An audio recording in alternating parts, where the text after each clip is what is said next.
Docentas, technikos mokslų daktaras Petras Šibilskis teigia žinas, kaip sulėtinti senėjimą, per dieną 2 užgydyti žaizdas, kaip sumažinti kraujospūdį ir pagerinti miegą.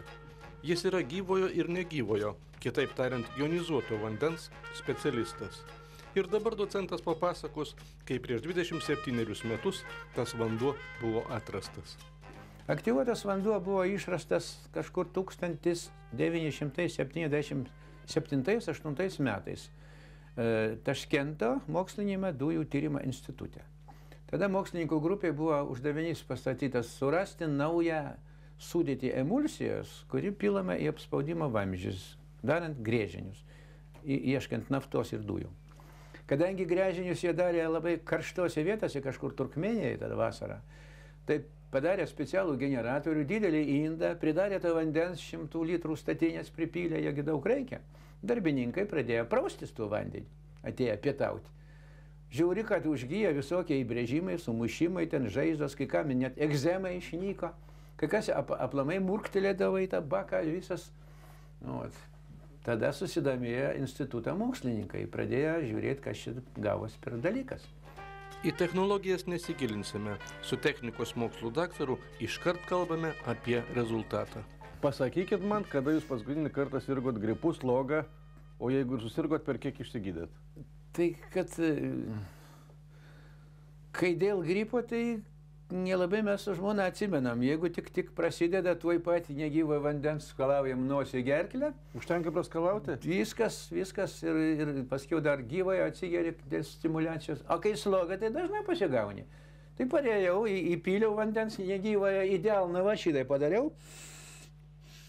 Ir slogos nėra? Įtraukiau, įsivaliau nosį, ašaras nusibraukiau, aišku. Paskiau dar kartą pakartojau, po 5 minučių nosį sausa. Ir viskas? Viskas.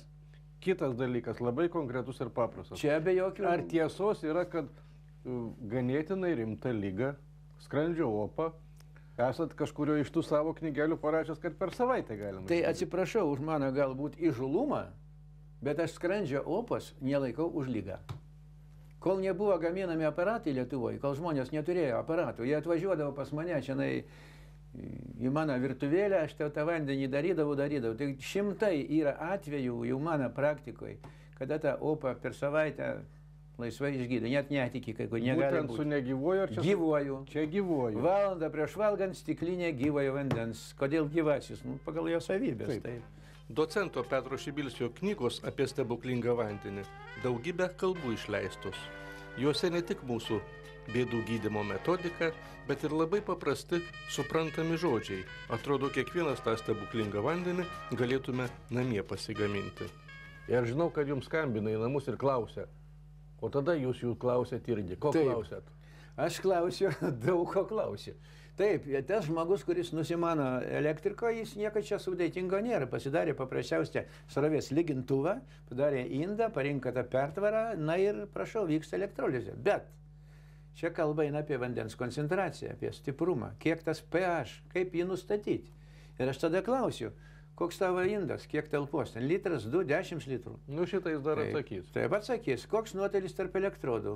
Jau sunkiau. Jau ar fiksuoti, ar nefiksuoti. O koks tas elektrodų plotas? Ar jie ten siauri visiškai yra? O kokia elektrodų medžiaga? Nedaug dėvis iš nerūdijančio plieno įkiša elektrodą.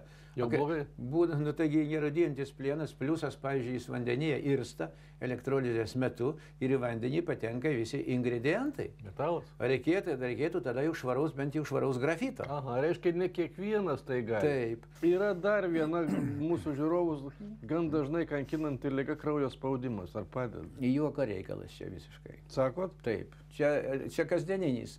Negyvasis vanduo mažina spaudimą, normalizuoja spaudimą, tuo pačiu ramina nervus, gerina miegą tenai, o gyvasis vanduo, šarminis vanduo, jis švelniai padidina kraujospūdį, stimuliuoja, tonizuoja organizmą. Nes yra žmonių, kurie skundžiasi per mažus kraujo spaudimus. Kai tam, sakykime, skrandžio opa ir dar spaudimas mažas, taip, Tai čiagi gyvasis vanduo tiesiog eina kaip, aš nežinau, kaip koks balzamas. Tai aš dar galiu pridėti ne tik skrandžio ir 12-pirštės opas, bet kokias žaizdas, įpjovimus, įbrėžimus, sudirginimus, veninės, tas trofinės žaizdas, pragulas. Gerai, o daktarai mūsų vartoja tai? Vartoja, dabar jau vartoja. Ne visi, kai kurie būdavo atsiunčia savo pacientą pas mane, sako, paprašyk docentą to vandens, tik nesakyk, kad aš siunčiau. Štai tokia mūsų gydytojų pozicija ne visuomet suprantama. Antra vertus, tik dvi šalis gyvąjį vandenį kaip gydymo priemonė yra įteisinusios. Tai Japonija ir Pietų Korėja. Mes teisėjais nebūsime, tiesiog imsime ir vienoje artimiausių laidų papasakosime, kaip gyvuoju vandeniu dar gydomas ir diabetas.